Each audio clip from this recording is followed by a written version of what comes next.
welcome back to a new video. Today I'm going to be doing my top 10 of 2002. I've done two of these previously. I did top 10 2000 and top 10 2001. So let's just get started with top 10 2002. Okay, so first off, as a kind of honourable mention, I have Harry Potter and the Chamber of Secrets.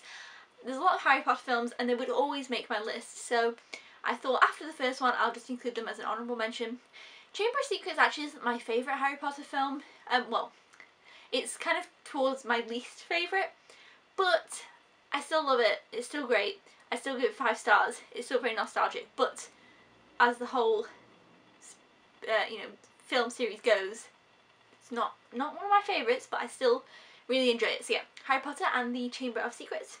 The next one on my list, the first official one, again, these are in no order. We have Catch Me If You Can. I love Catch Me If You Can. We have Tom Hanks and Leonardo DiCaprio. It just feels like such a great classic film. I just really like it. I really want more films like this. I feel like I say that a lot about these kind of early 2000 films. But yeah, I feel like we need more films like Catch Me If You Can. Catch Me If You Can and The Terminal, which also has Tom Hanks, remind me of each other. I think I must have watched them at similar times. I'm not sure when The Terminal came out. I'll put a little thing on the screen. But they kind of go hand in hand for me, and I really don't know why. But when I watch one, I then want to watch the other. And again, it might be because I watched them at the same time, like at a similar time when I first watched them both.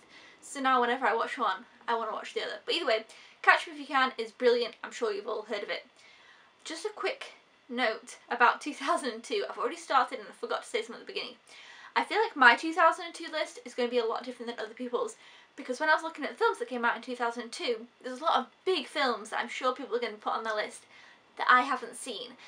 So far this has been the hardest list to put together, because before I was like, oh yeah, that film, that film, that film, that film, and then with 2002 I was like, oh, I haven't seen that, oh, I need to see that, oh, I haven't seen that yet, oh, I really need to see that. And it was kind of more of that. Still, I really love all the films on my list, but if you're wondering, oh, why isn't da-da-da, it's because I might not have seen it. 2002 seems to be a year that I'm missing seeing a lot of films. So let's continue. The next one I have on my list is The Ring.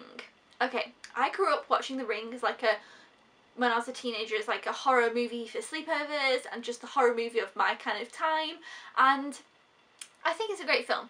I think it did well for having a new concept at the time with the whole watching a tape and the phone rings and da-da-da. Is that what happens? I haven't watched this film for a long time. And the girl's creepy and she's a very iconic character. But when I was younger, I watched this film over and over and over and over, and I watched it a bunch. And I think at first I might have thought it was a bit scary, but then I didn't really. And there was a couple of scenes, there's 2 scenes, that I find really, really just disturbing and gross. And I hate those 2 scenes a lot. I really don't like them. I was always like, oh, I hate this. But I always enjoyed the film, and I always continued to watch it a bunch. So yeah, The Ring. The Ring 2 I didn't like as much, but The Ring I always enjoyed. I feel like it's just a real staple of that kind of time for me. The next one on my list is Chicago, the musical with Renee Zellweger. I love this musical so much. I really love Renee Zellweger. I think she's fantastic, and this is such a good, fun musical. I love it. I feel like everyone's heard of Chicago. Most people have probably seen it. If you haven't seen it and you enjoy musicals, you should definitely check it out. I feel like if you haven't seen the film, you probably will have actually heard of the musical Chicago. I haven't seen the musical live, but I've just seen this film. But I really, really love it. Definitely recommend it. And it's funny because it's twice now in these videos I've had a musical on my list. So I wonder if that will continue. I don't know. Next one we have is a Disney film, and that is Lilo and Stitch. Lilo and Stitch is one of my favourite Disney films. It's so cute. I love that it's kind of Hawaii and beach themed, and I love that Lilo loves Elvis. I think it's the best thing ever. I think Stitch is the cutest little character. He's just, and I just love this film. It's such a brilliant Disney film. I could watch this film over and over and over and over and over. And at one point I really did watch it over and over and over. Love it, love it. Had to be on the list. Couldn't not have Lilo and Stitch. Okay, the next one on my list is a film that for a long time when I was younger I thought was my favourite film. Or it would be in my top 10 favourite films of all time as well, still now. And that is About a Boy. I think About a Boy is such a fantastic and underrated film. Now, I don't know if I would watch it for the first time now, if it had the same effect on me. But I don't know what it was, but when I was younger, I was obsessed with this film. I watched it again and again and again and again. I just thought it was the best thing ever.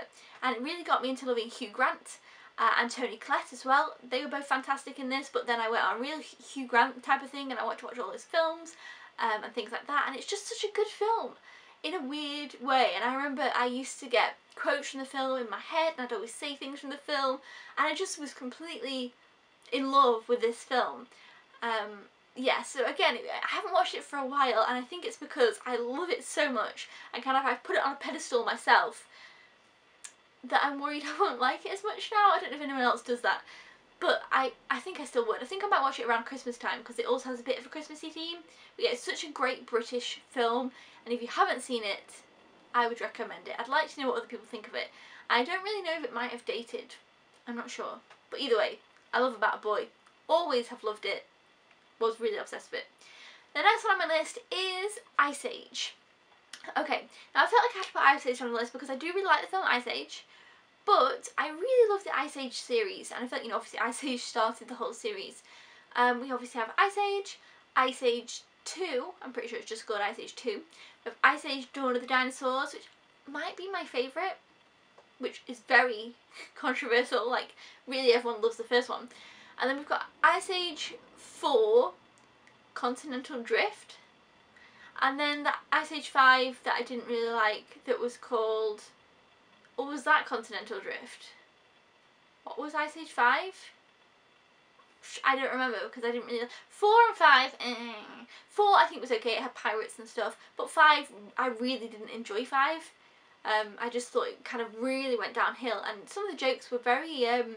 They tried to do like adult jokes, but I thought they just didn't work well. It wasn't funny. It was more like kids jokes that were too adult for kids. Like, it was kind of weird. But anyway, back to Ice Age. Ice Age is a great film. It's really cute. It kind of brought on its own thing. Obviously, it's Blue Sky Studios. I don't know if they did anything else before this. I'm not sure. But I think they're a great company. I've enjoyed other things from them. So I felt like Ice Age deserves a place on the list because it's an animated movie that wasn't Disney or DreamWorks. It just kind of came about and everybody loved it and it was very popular. And I think it's a great film. And I like when animations can do that. And then next one I have on my list is Signs. I've always enjoyed this. This is a good film. It's kind of creepy but not too scary. So when I was younger I enjoyed it. It's kind of like Signs and Sixth Sense. I watched quite a bit when I was younger. I do prefer Sixth Sense. That Sixth Sense got a bit more of a kick. But Signs, I always enjoyed it. And I haven't watched it in so long, but I felt like it really... I looked at Signs against some other films that I thought about putting on the list. And I was like, Signs is a better film. Signs is a film that I enjoyed more.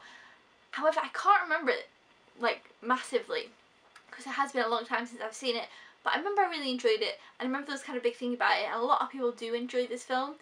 And I'd, you know, watched it a long time ago, and then people would talk about it. I was like, oh yeah, I've seen Signs, and you know, everyone kind of had this, I feel like at a time after it came out, it kind of had this little bit of a hype around it, and still now I feel like it's kind of like a bit of a, maybe a bit of a cult classic film that people still talk about quite a bit. But yeah, I haven't seen it for a long while, but I've seen it a couple of times. I haven't just seen it once, I've seen it a few times, but I just don't remember it too much. But I remember really liking it, and liking it more than some of the others that were possible choices for my list. So that one's kind of just, I feel like it deserves its place on the list, but I can't remember it too well. I don't know. The next one is 2 Weeks Notice. Okay, this has Hugh Grant as well, who you guys know that I really loved because then About a Boy, and then I wanted to watch all his films. And this also has Sandra Bullock, who I also loved when I was younger and wanted to watch all her films. So I really, really enjoyed this one. It's, again, actually I've watched this one not that long ago. It was probably about 2 years ago I watched this. But the plot's a little bit hazy on me. But I've watched it a whole bunch, and it's funny and it's comical. And when I watched it again, that time 2 years ago, I hadn't seen it in a long time. And I thought, yes, I still love this. It's still great. It's still funny. And I feel like as a kind of a comedy, and maybe a romantic comedy, it stands its time. Well, from 2 years ago, I remember. Because I also watched The Proposal in the same time, which is kind of a newer Sandra Bullock film. And I feel like they both stood well. The Proposal obviously is a lot newer. That maybe came out in 2009. I have no idea, I'm just picking a date. But I felt like, yeah, I felt like 2 Weeks Notice really still works well, considering it came out in the early 2000s. It's now, again, over 10 years old. The next one on my list is My Big Fat Greek Wedding. Okay, I actually watched this film the first time last year, so again, this is a newer addition to the list.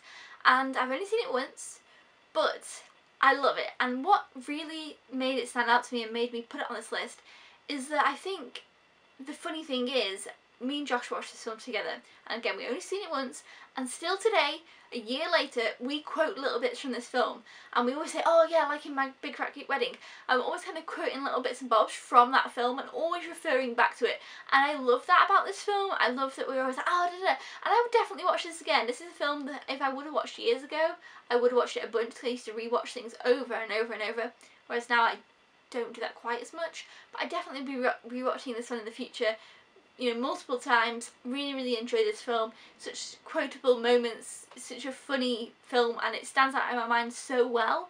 Yes, I definitely want to put it on the list. That's My Big Fat Greek Wedding. Oh, things have changed. There's a towel hanging over in the background because my camera died before I got to tell you guys the last film of my top 10 2002.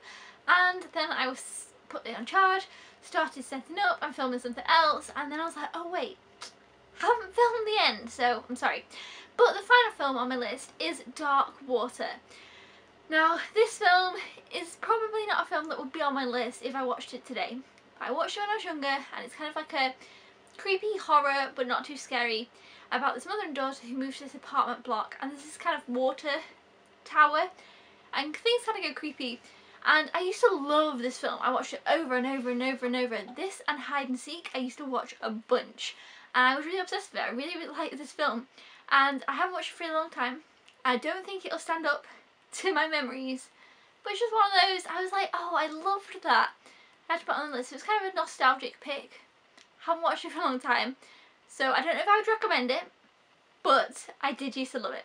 So that was my top 10 of 2002. Please let me know down in the comments below your favourites and your top 10. I loved reading your comments last time. I loved seeing what movies you guys enjoy. And I'm pretty sure a lot of your lists will have a few movies on that definitely weren't on my list because I haven't seen them yet. So I need to get around to those. But yeah, thumbs up if you enjoyed this video. Don't forget to subscribe if you haven't already. Or if you are a newbie, I'll see you then. Goodbye!